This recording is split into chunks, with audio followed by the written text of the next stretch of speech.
Caros irmãos de Jesus, paz, alegria espiritual sempre em nossos corações. Vocês já imaginaram? Nós estamos acostumados com o nosso mundo corpóreo. Vamos imaginar o mundo dos espíritos? Seres inteligentes, que habitam o espaço todo, que habitam mundos diferentes do nosso, mas também o plano espiritual, relacionado um tanto à Terra.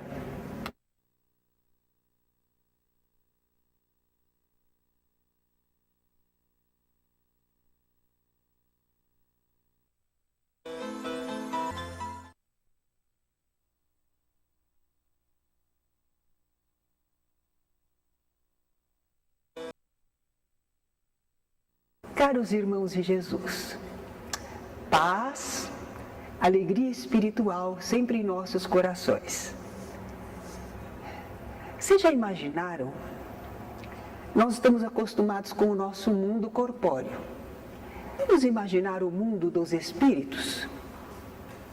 Seres inteligentes, que habitam o espaço todo, que habitam mundos diferentes do nosso, mas também o plano espiritual, relacionado um tanto à Terra. Então pensemos neles. Como será que eles estão? Nós aqui estamos agrupados como alunos ou participantes de um estudo. Mas como será no mundo espiritual? Estão todos soltos, separados, se movimentando para lá, para cá? Como será, não?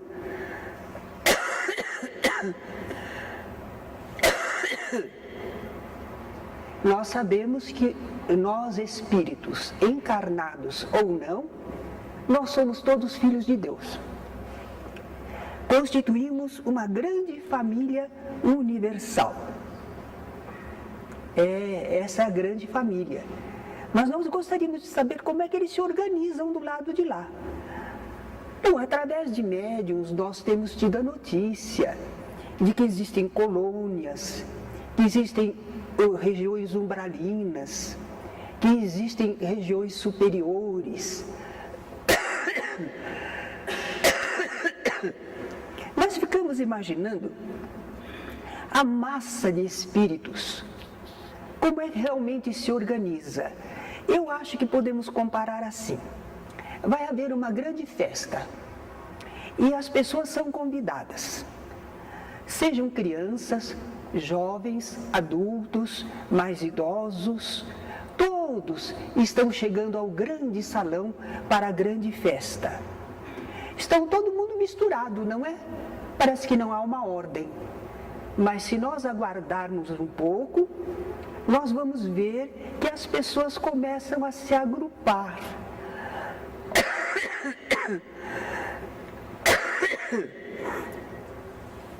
Elas se agrupam de acordo com o quê? Os interesses, afinidades, idade, não é? Então todo mundo chegou, parecia que estava misturado, a massa. Mas daí a pouco eles formaram famílias. Então no plano espiritual, é assim que os espíritos se agrupam e formam famílias, atraídos pela afeição, pela simpatia, semelhança das inclinações. E é claro que, sendo assim, eles se sentem felizes por estarem juntos, não é?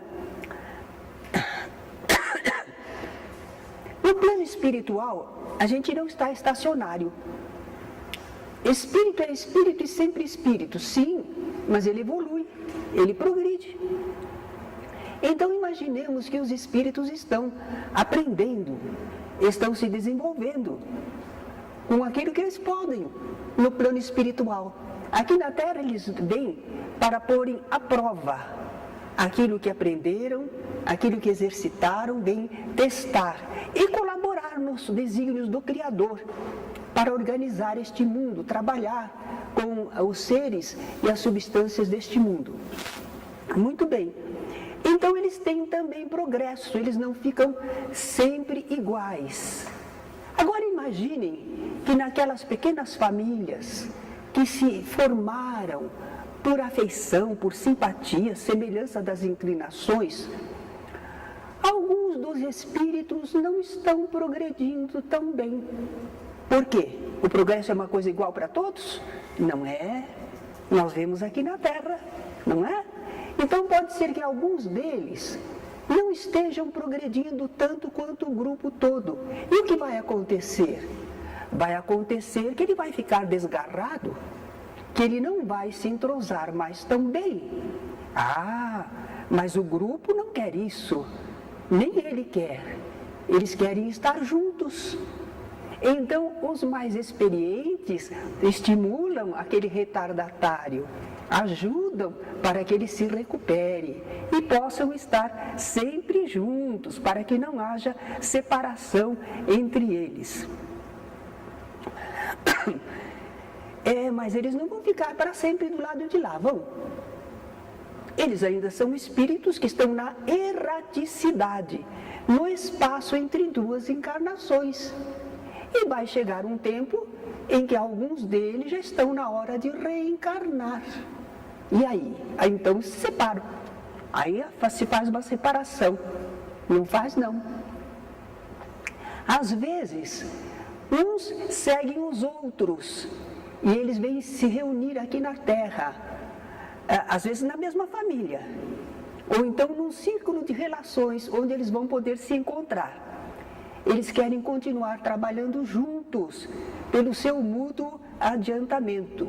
Claro que não vieram todos do grupo, mas uns acompanharam e estão aqui ao mesmo tempo, na mesma época de reencarnação. E se uns reencarnam e outros não, aqueles que ficaram, por exemplo, do lado de lá, ficaram separados?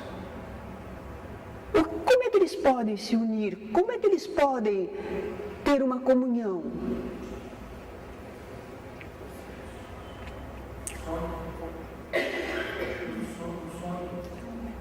Enquanto a pessoa que está encarnada dorme, ela pode se desdobrar e encontrar os seus amigos espirituais, certo?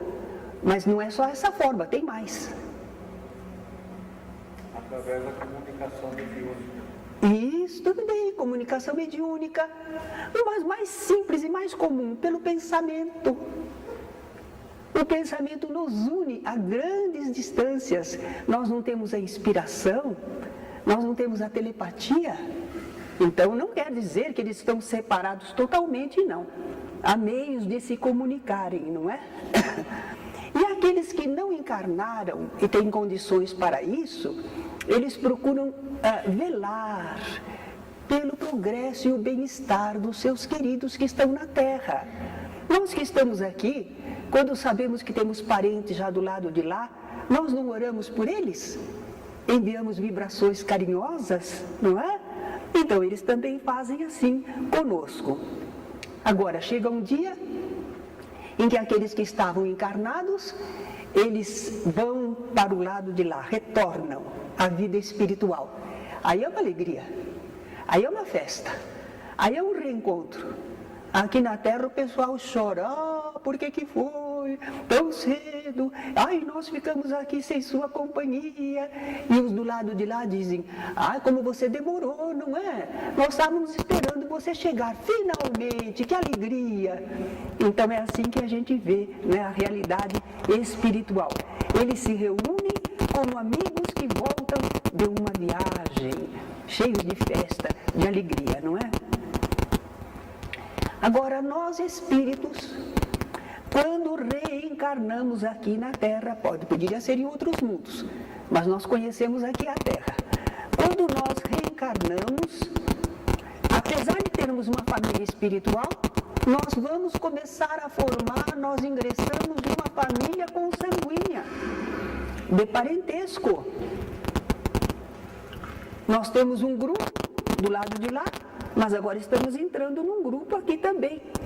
Sabem que as pessoas que não gostam da ideia da reencarnação acham que a reencarnação é um absurdo. Imagine Se nós tivermos 10 reencarnações, nós vamos ter 10 pais, 10 mães, 10 esposos ou esposas, e assim por diante.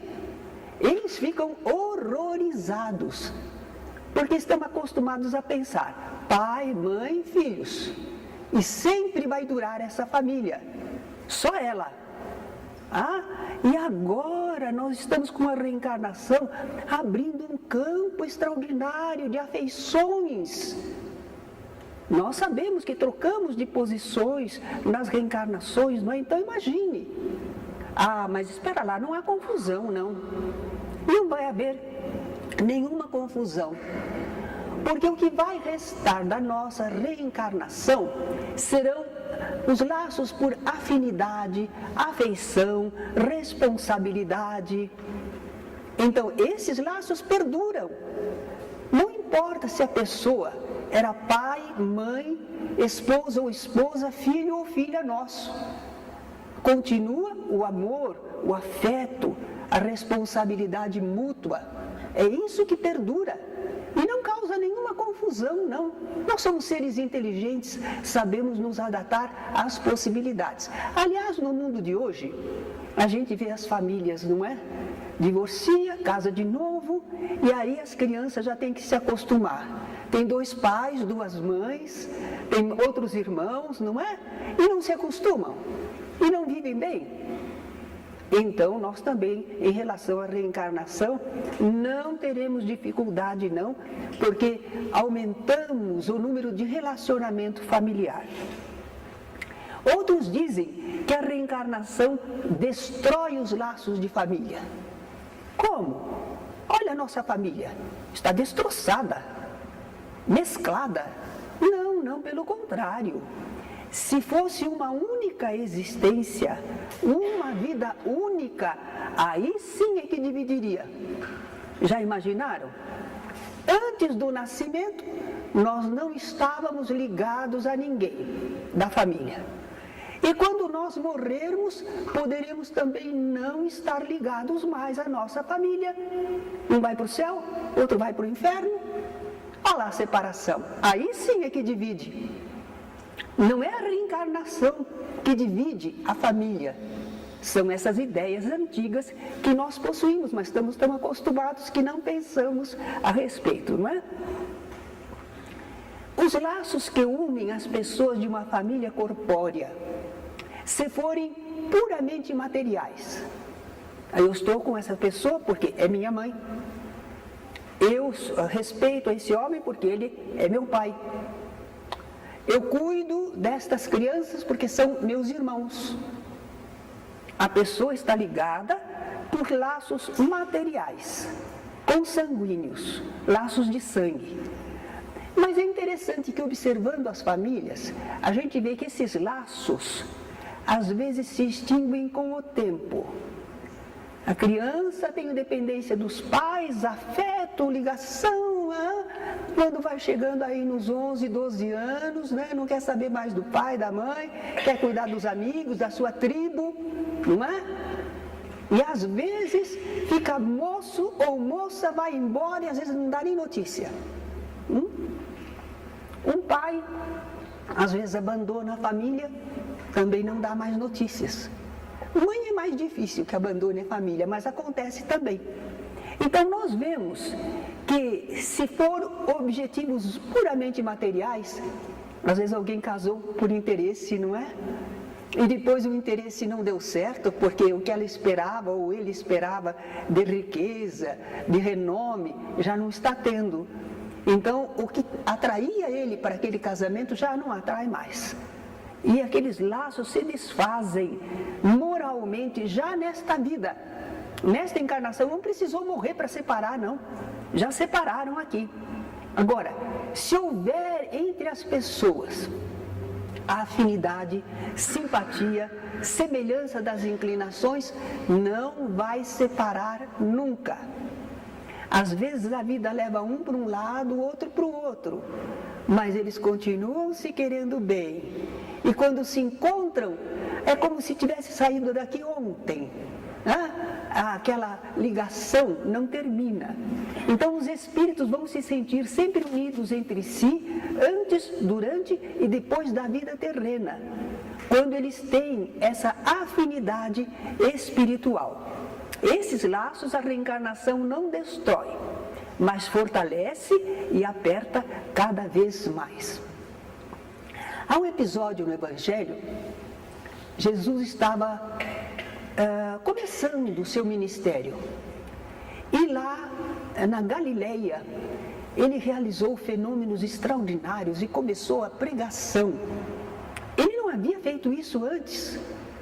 Quando ele voltou para a sua cidade, Cafarnaum, onde ele estava residindo, depois daqueles feitos extraordinários que correram de boca em boca e chegaram lá à sua cidade, quando ele voltou à cidade, juntou uma porção de gente. A casa onde ele estava ficou lotada, ele não dava nem para entrar mais na porta.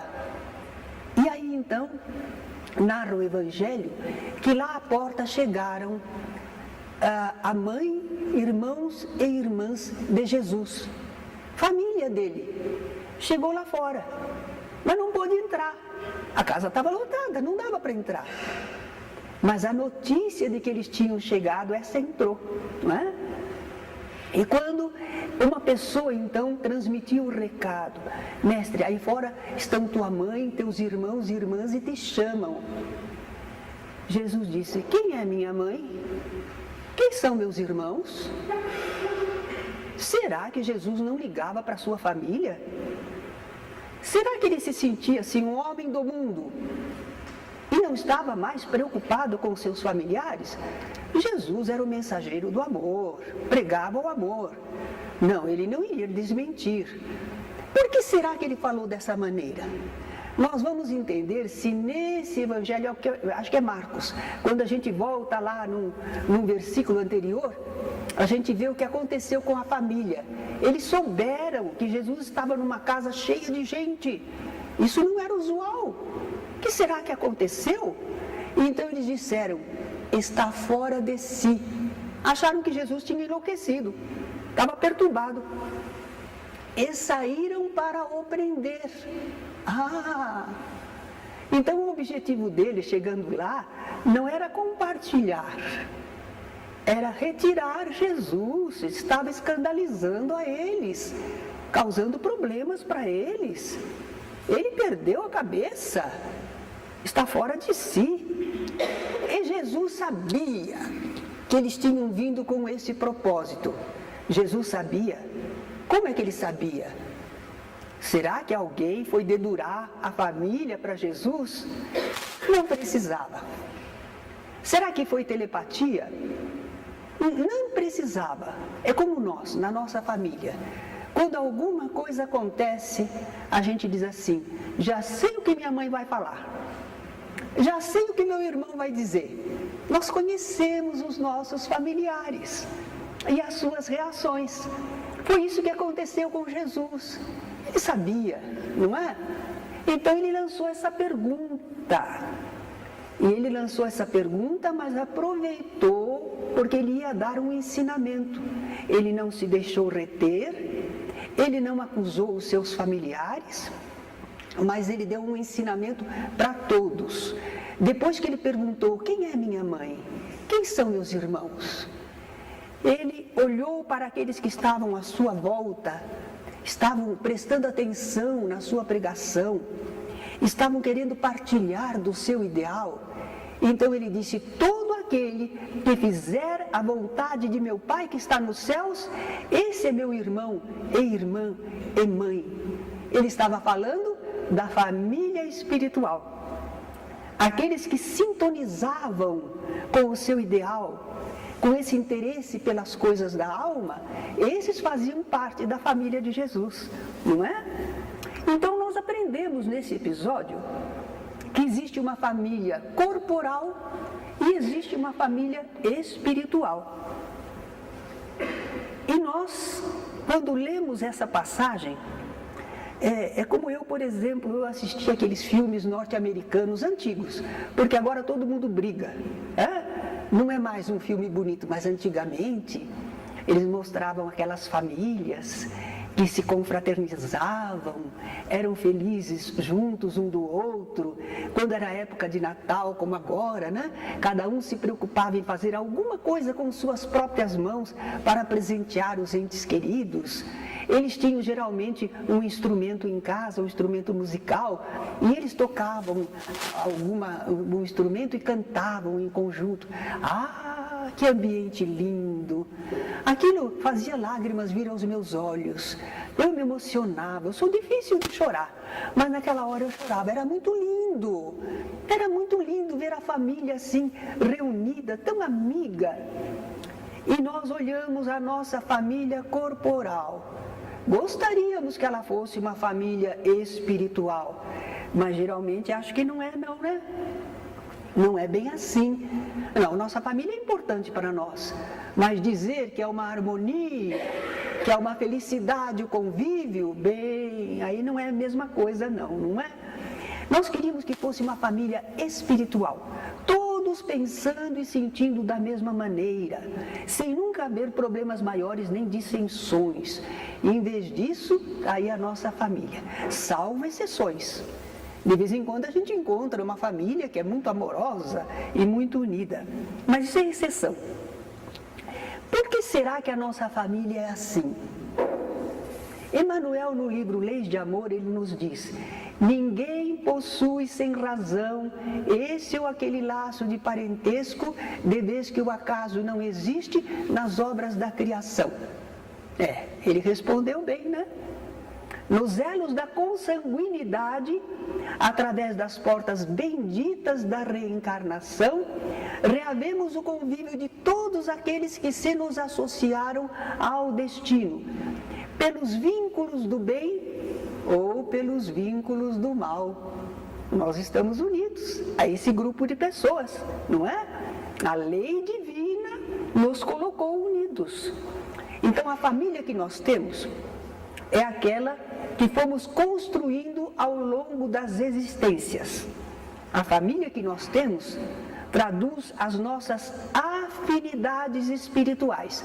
Sim, traduz também expiações inadiáveis. Não dá para guardar mais. Tem que entrar na expiação. E ainda provas necessárias.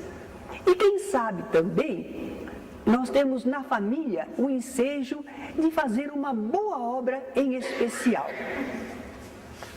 Então agora nós olhamos para a nossa família com olhos espirituais e começamos a perceber, não é que há algumas pessoas na família com a qual nós combinamos muito bem? Aquela pessoa nos entende, conversamos bastante, nos apoiamos. Será que essa pessoa é da nossa família espiritual e encarnou junto conosco? Pode ser. Mas às vezes sabe o que acontece? Na nossa família encarna alguém que é um espírito muito benévolo, é um espírito afável. Ele se dá bem com todo mundo, não é só conosco. Todo mundo gosta dessa pessoa, todo mundo confia nessa pessoa. Ela se dá bem com todo mundo, não é que a gente tenha afinidade com ela, ela é que é bondosa, ela é que é afável, então nos agrada. A pessoa bondosa e afável se dá bem com todos. Mas, às vezes, nós temos pessoas assim na família, tão formidáveis, mas nós vemos que alguns irmãos não gostam. Por exemplo, tem um bando de irmãos e existe este que é bonzinho, esta que é boazinha, e procura aconselhar, procura ajudar, mas os outros que querem farra, que querem confusão, dizem assim: e santinho, e santinha, sempre querendo mandar na gente. Eles estão rejeitando um protetor encarnado. É um protetor, é um espírito bom, que veio junto para ajudar.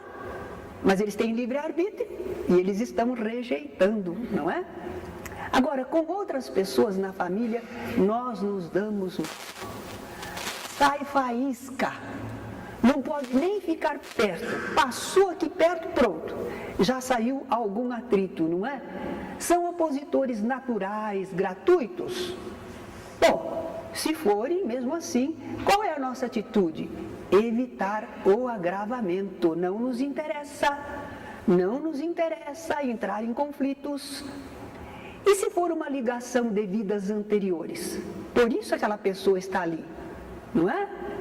Então é uma oportunidade. Reconciliai-vos com o vosso inimigo enquanto estáis a caminho com ele. Não é? Deus nos colocou juntos para a gente polir as arestas, começar agora com boa vontade, diluir aquele ódio no perdão, fazer um reajuste, a reconciliação. É possível, depende de nós, não é? Às vezes a pessoa diz, não é possível não. Com aquela pessoa que eu tenho lá em casa, não posso me reconciliar. É o meu obsessor encarnado. Não me dá sossego. Me perturba a vida, você que não sabe. É um obsessor encarnado. É melhor do que tê-lo desencarnado. Porque o obsessor encarnado você está vendo, você tem chance de fazer alguma coisa boa para com ele, você tem jeito de se prevenir, mas o obsessor desencarnado você não vê. Você não percebe às vezes que você está acolhendo o pensamento deletério dele. Agora, se está encarnado, está nos seus olhos. Você pode se defender melhor e tentar semear alguma coisa boa para o futuro, não é? Agora, na família nós temos também, às vezes, pessoas que são muito carentes e dependentes de nós. Interessante. Olha que a gente ajuda. A gente faz tudo para a pessoa ficar em pé, bastar a si mesma. Mas a gente acaba de fazer todo um trabalho para com aquela pessoa, daí a pouco ela está caindo de novo. Já está desarvorada de novo. A gente se esforça para que a pessoa siga no seu caminho, mas não dá. Ela não consegue. Por que será que ela está conosco? Será que seremos devedores ou responsáveis? Porque a pessoa é assim. Às vezes, numa vida anterior, a gente abalou a confiança da pessoa.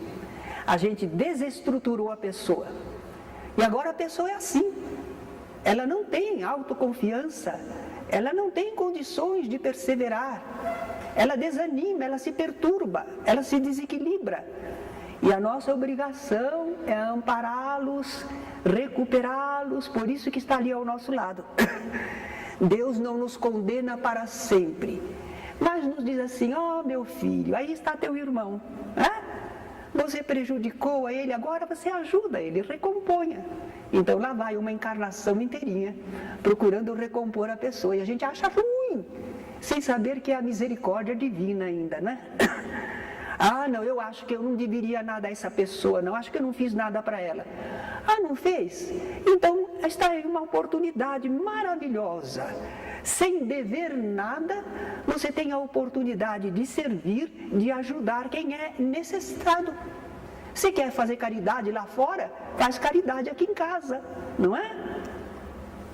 Na família também, nós às vezes temos pessoas que são muito diferentes de nós. A gente sempre ouve as histórias da ovelha negra.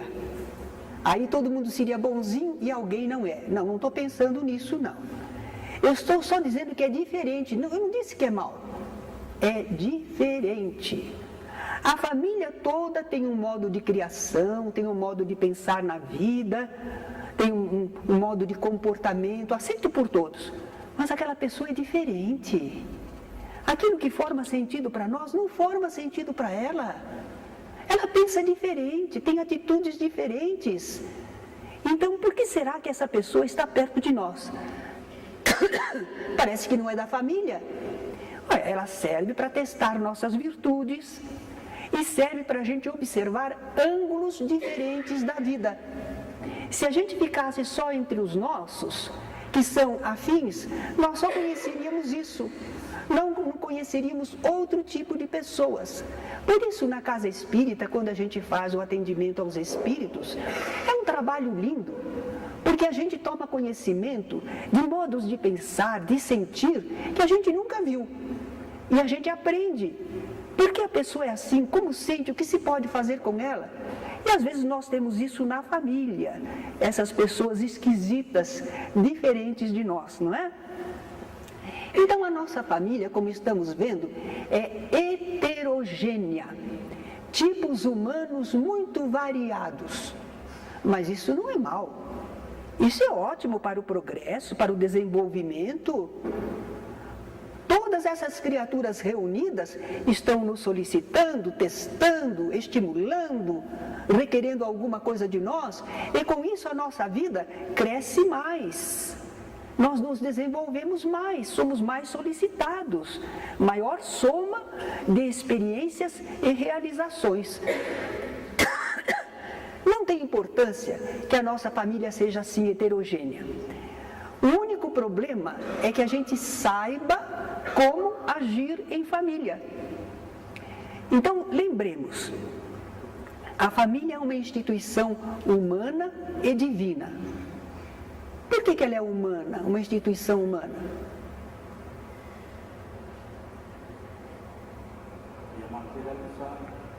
Há leis no nosso mundo que reconhecem a família, regulamentam os direitos e deveres, não é? As leis estabelecem o que é família e regulam direitos e deveres. Então é uma instituição humana, mas é também divina. Por que é divina? Família é uma instituição divina.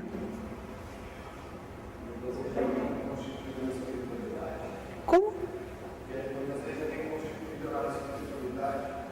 Sim, e mesmo que não estivesse constituída na espiritualidade, quem é que estabeleceu que o homem e a mulher vão se unir e dar origem a filhos, formando a família?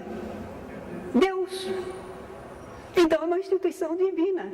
Deus é que estabeleceu a família. Não é? É uma instituição divina. Quer nos conheçamos antes ou não. Mas a família está se instituindo. Por mando divino, por uma lei divina, uma lei natural, não é? Agora, a família é necessária e importante para o indivíduo existir, sobreviver, formar-se como pessoa, realizar-se. Simone de Beauvoir, numa peça de teatro, eles apresentam ela conversando com um jovem. O jovem era admirador da Simone e do parceiro dela, como é o nome mesmo dele? Aquele filósofo existencialista, Sartre, isso. Então, ela está conversando com esse jovem que é admirador fanático deles, e ela diz: meu jovem, nós almejamos destruir a família. Eles queriam destruir a família? Porque eles achavam que a pessoa é a pessoa, existencialismo. Nada de ter esses laços. Acaba com essa ideia de família, cada um é um. Mas, continuou ela, nós não conseguimos encontrar o que possa substituir a família para a formação da individualidade, da personalidade. Nós precisamos da família. Quando uma criança é adotada, quando ela vem a saber, ela quer saber quem é o pai dela, quem é a mãe dela. Ela pode estar muito bem tratada, mas ela quer saber das raízes dela. Falta alguma coisa incrível. Há uma ligação, há um planejamento, e a pessoa quer saber da sua raiz. É psicológico, a pessoa não se sente bem, ela se sente deslocada. Então nós vemos que o indivíduo precisa da família. Ele precisa para se formar, para ter a consciência de si, mas também para a sociedade. Imaginem que o governo tenha que atender pessoa por pessoa, todas as pessoas. Quantos nós somos aqui no Brasil? 190 milhões? É isso? 190 milhões de pessoas, e o governo tem que verificar uma por uma, atender uma por uma. Agora pensem, o governo tem as famílias. Através da família ele ajuda uma porção dos seus componentes. Melhorou, facilita, não é? Então nós vemos isso que realmente ajuda. A família a gente encontra até na vida animal, não é? Olha a manada de elefantes lá, como eles se protegem. Os pequenininhos ficam bem no meio dos grandões. E se algum ficar doente, eles procuram ampará-lo o máximo possível. Ele não pode ficar pelo meio do caminho, porque ele será vítima de predadores. Então eles se amparam, se apoiam.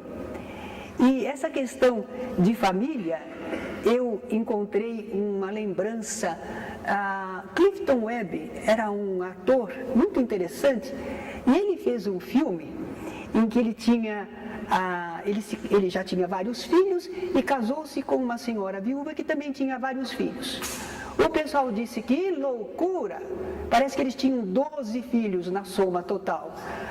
Que loucura, 12 filhos, 12 crianças.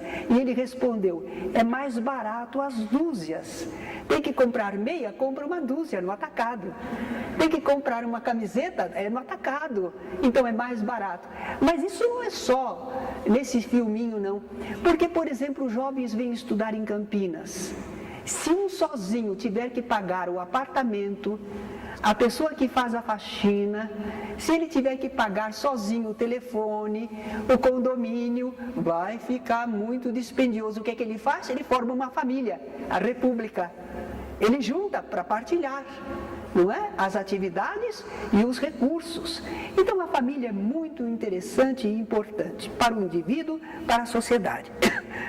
Mas à luz do Espiritismo, nós observamos na família uma ligação muito maior do que a simples necessidade ou dependência material. Nós encontramos na família uma finalidade transcendente e não somente o objetivo de uma existência. É uma ligação, é um trabalho que vai transcender a vida corpórea, vai nos acompanhar até do lado de lá com seus resultados. Emmanuel, em Leis de Amor, nos diz, no mundo, o lar é a primeira escola de reabilitação e do reajuste. Espiritualmente, é o lar. Tanto que às vezes a gente quer fugir da lição, né? A gente diz, eu me dou melhor com os lá de fora do que com a minha casa. Porque os lá de fora não cobram você, não é? É só o momento da festa, da farra, da diversão. E em casa é a responsabilidade, a convivência, o devotamento. Por isso, para essa realização em família, diz Emmanuel que nós devemos revestir-nos de... Sabe o que ele colocou em primeiro lugar? Paciência. Haja paciência, não é? Se não houver paciência, não dá para viver em família. Amor, amor. Eu sempre me lembro de uma historinha que uma menininha de uns 7 anos estava carregando um irmãozinho de 2 anos, mas gordinho, gorduchinho mesmo. E ela arcada ao peso do irmão, né? Uma senhora falou, menina, ele é muito pesado para você. Ela disse, não é pesado não, é meu irmãozinho. O amor não deixava pesar, não é? Então, paciência, amor, amor. Mas também compreensão. Eu pensei que quem ama compreende. É nada. Eu te amo, mas eu não te compreendo. Quantas vezes, não é?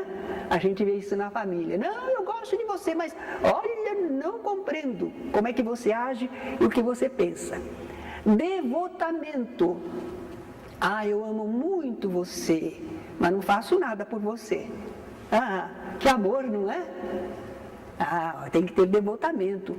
Bom ânimo, coragem. Viver em família é coisa pra gente de coragem, de bom ânimo. E humildade. Duro com duro não faz bom muro. Tem que ter aí um joguinho, né? Tem que ter alguma coisa que amacia. A humildade é isso, né? A fim de aprender a vencer na luta doméstica, diz Emmanuel. Pode deixar comigo, o Senhor talvez nos diga, não se preocupe, eu já venci na minha família. Na minha família é assim, quando eu falo, todo mundo obedece. Que tirano, hein? Não estamos pensando nisso. Não é vencer os outros, é vencer-se e as dificuldades na convivência. É triunfar sobre as nossas imperfeições, controlar a agressividade, superar egoísmo, a tendência à inércia. Tudo isso, vocês veem como se nós vivermos bem em família, nós nos desenvolvemos espiritualmente? São exercícios admiráveis que a família nos exige, não é? E se nós pensamos que a família é estorvo, é problema, é karma, é castigo, se nós pensarmos como o apóstolo Paulo, nós vamos entender o valor da família.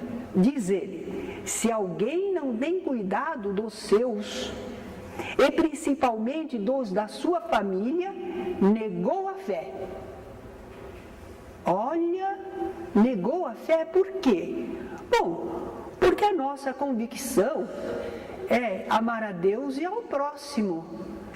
Mas se nós não temos cuidado nem daqueles que estão perto de nós, os nossos familiares, nós não estamos cumprindo a lei, nós estamos negando a nossa fé. Não, eu sei que Deus quer que a gente ame, essa é a lei que deve ser cumprida, mas eu não cuido da família. Eu não cuido dos meus familiares, eu estou negando o meu entendimento espiritual, porque fé é isso, não é? É um conhecimento espiritual. Eu digo que penso de um jeito e faço de outro, estou negando a fé. Emmanuel, no livro No Portal da Luz, conclui para nós: teu lar é um ponto bendito do universo, em que te é possível exercer todas as formas de abnegação. Olha aqui, que laboratório admirável, não é? Para o crescimento espiritual. Nós somos solicitados de toda forma para a abnegação, para negarmos a nós mesmos e colaborarmos em relação aos outros. Todas as formas de abnegação a benefício dos outros e de ti mesmo perante Deus. Olha que função admirável nós temos espiritualmente na nossa família, que até agora a gente não tinha descoberto.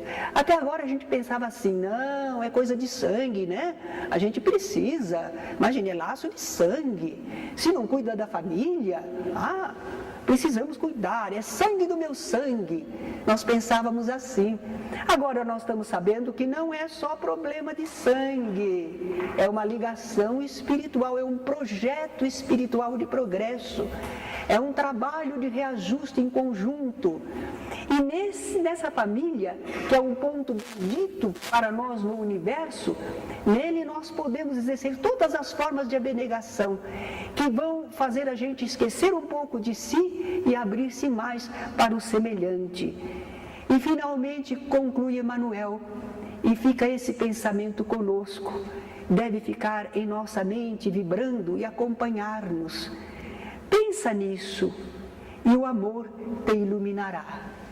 Que o amor nos ilumine para que nós consigamos triunfar, vencer a nós mesmos na vida familiar, para nosso progresso e progresso dos nossos familiares, que Deus colocou junto a nós, porque Ele, que é todo sabedoria, sabe o que é melhor e mais necessário no momento para nós.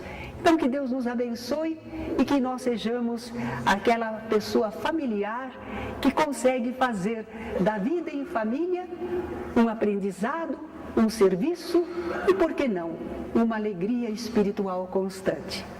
Obrigada. Alguma pergunta?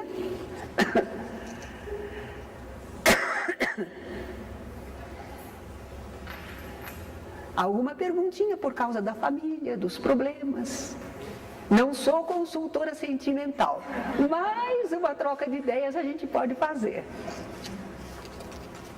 Professor, diz uma coisa, quando existe entre mãe e filho, ou mãe e filha, uma grande, não digo rivalidade, mas um antagonismo de ideia, mas muito grande, em que se agridem, em que se depauperam moralmente entre eles, tá? O que pode Nós podemos dizer que às vezes Deus reúne em condições bem unidas, bem íntimas, dois espíritos adversários, que têm mágoa um do outro. Mas Deus coloca em conjunto, que é para refazer a paz e para estabelecer novos laços, novas oportunidades. Então pode ocorrer que a pessoa não sabe superar isso, porque ela sente em si uma animosidade. Ela não gosta do outro e às vezes é recíproco. Às vezes não é recíproco, só um dos lados que não gosta. O outro está disposto à convivência, não é? Então pode ser algum resquício do passado. Mas às vezes é temperamento da pessoa mesmo, a pessoa é chata, a pessoa é implicante, a pessoa não é fraterna, a pessoa é egoísta, a pessoa é dominadora. Não é só mãe não, às vezes é filha. Então o problema é esse. Não se dão bem porque um é agressor e o outro reage. Aí, daí a pouco, aquilo vai complicando e gerando problemas para o futuro. Às vezes não era para ver isso, mas as pessoas não estão preparadas. É o problema, por exemplo, às vezes de sogra. Como falam mal da sogra. E às vezes as sogras são tão bondosas, ajudam.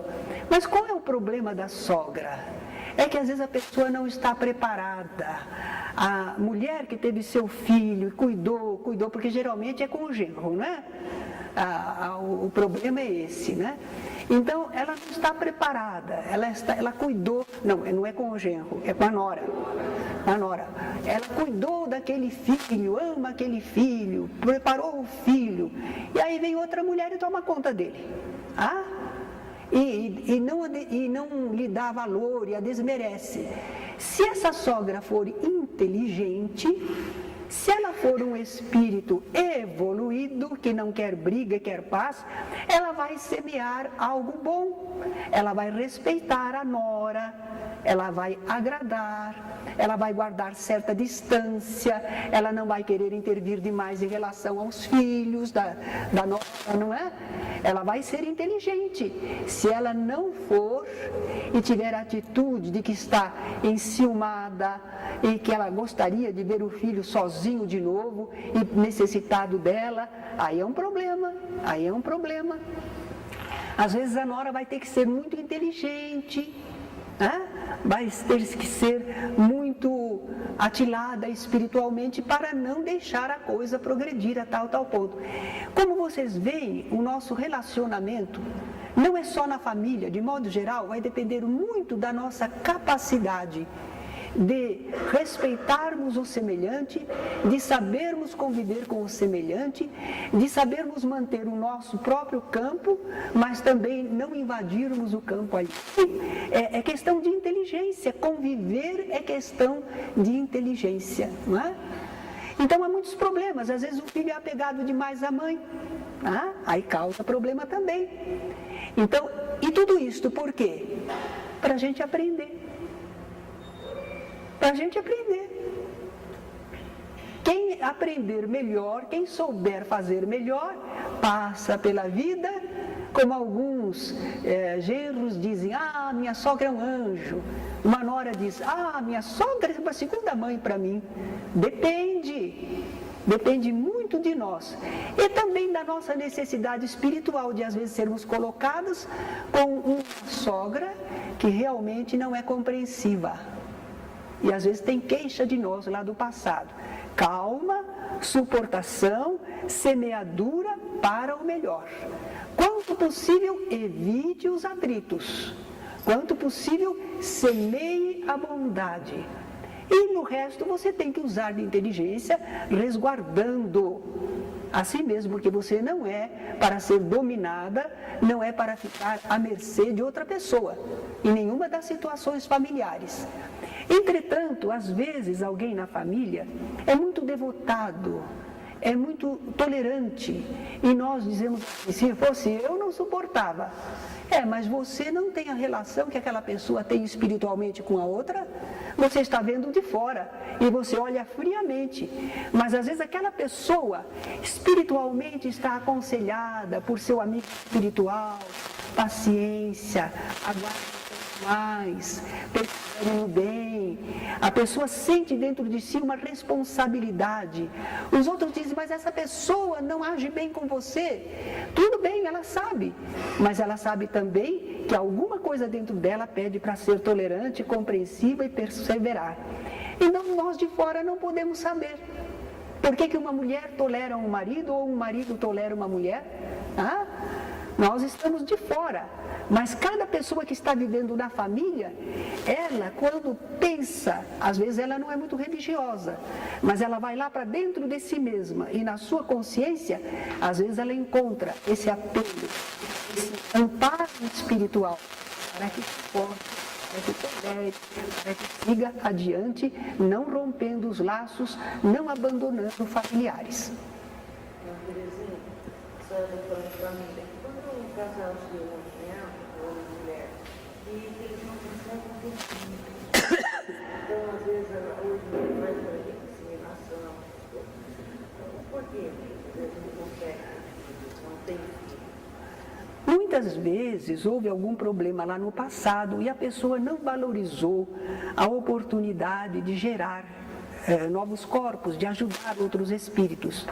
A pessoa não quis por algum, não vamos julgar porque a gente não sabe o que aconteceu lá no passado. Então a pessoa não quis favorecer ter filhos. Agora ela está numa outra fase e ela deseja ter filhos. Inclusive para se sentir normal, esse normal entre aspas, não é que não é indispensável. Mas a pessoa agora não consegue. É crueldade divina? Não, deve haver alguns objetivos aí. É para fazer a pessoa valorizar, porque se ela não queria antes, agora que ela quer e atende, parece criança mimada. Criança mimada não queria, agora conseguiu. A hora que quer, os pais fazem.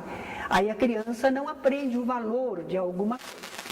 Então nós somos espíritos meio infantis ainda, pouco evoluídos. Então às vezes precisamos sentir a carência o desejo para começarmos a alimentar e preparar espiritualmente para sermos pais ou mães. Agora, a pessoa está condenada porque não pode gerar um filho? Ora, meu Deus do céu, à luz da doutrina espírita somos todos irmãos, então qualquer criança que você adotar é seu filho. Não há porquê. Mas nós ainda estamos apegados à família de sangue. Não, tem que ser do meu sangue. Porque eu não sei que criatura é essa, de que pai ou mãe veio, e de repente traz alguma tara, algum problema. E aí a pessoa tem seu filho e de repente o seu filho tem problema. Mas aí é seu filho, né? É de sangue, né? Então a sociedade manda aceitar. Eis aí. Então é tudo uma questão de entendimento. A pessoa, mesmo estando nessa situação de não poder gerar filhos, pode ajudar crianças, conviver com elas, ter alegrias, não é? Chegar a adotar também. Por que sofrer? Só porque não pode ter um filho do próprio corpo. É porque no fundo nós estamos cheios de preconceitos. Nós achamos, eu não sou normal. Qualquer coisa que a gente tenha no corpo, a gente se preocupa. Agora eu pergunto, em algumas taras e alguns problemas morais e espirituais, a pessoa se preocupa? Eu sou como sou, eu quero ser assim. Mas se for no corpo, ela diz, não, eu queria ser normal, eu queria ser como todo mundo. Esse é um dos problemas também da angústia de alguns casais que não podem ter filhos. Desculpe eu falar assim, porque às vezes há pessoas que passam por esse problema e talvez não se sintam compreendidos. Nós não estamos querendo fazer carga contra ninguém. Nós queremos alertar que somos todos irmãos, uma família universal. Somos todos seres espirituais criados por Deus. Não há diferença entre um e outro.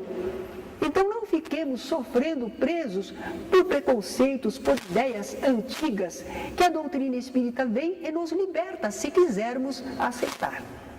A senhora diz da inseminação.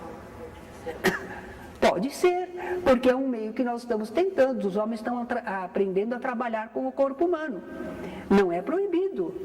Tudo que nós pudermos fazer dentro de leis morais, não há problema nenhum, não é?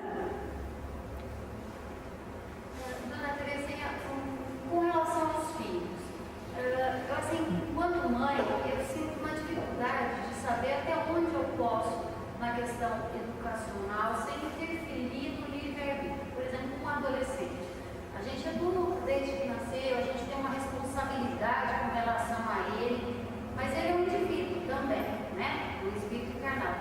Então, assim, até onde a gente pode ir, até onde é saudável, até onde ele tem o direito de exercer já no livre-arbítrio? É muito difícil determinar. Cada mãe, cada pai que tem o seu filho e o conhece desde pequenininho, poderá julgar. Para uns, se já está na hora de conceder alguma coisa a mais, e para outros, se não está. Porque às vezes não é uma questão de idade, é uma questão de maturidade espiritual. Então é muito difícil estabelecer. E a luta dos pais e mães, quando eles se debatem nesta questão, está certo, não está, faço, não faço, ele está justamente com a oportunidade de crescimento espiritual. E experimenta. Ele às vezes não tem outra saída senão tentar. Experimenta alguma coisa para ver se dá certo. Deu certo, vamos em frente. Não deu certo, controla mais. Então é um aprendizado. Não tem manual. Tudo bem? Agradecemos então pela atenção de todos e que possamos ter um lindo final de semana.